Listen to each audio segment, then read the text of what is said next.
পঞ্চমীতে মণ্ডপে উঠল we want justice slogan. আর রাজভবনে রাজ্যবাসীকে দুর্গাপুজোর শুভেচ্ছা জানিয়ে রাজ্যপাল বলেছেন, দুষ্টের বিনাশ করবেন দেবী দুর্গায়। রাজ্যপাল সিভি আনন্দ বোস বলেছেন, দুর্গাপুজোর পূর্ণ লগ্নে দুর্নীতির বিরুদ্ধে লড়াই চলবে, হিংসার বিরুদ্ধে সংগ্রাম চলবে।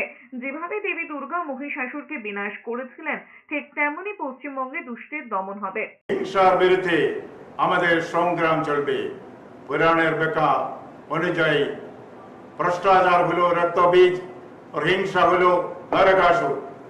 যেমন মা দুর্গা মহিষাসুরকে और মা কালী রক্তবীজকে বধ করেছিলেন, আমরাও ভ্রষ্টাচারকে শেষ করব।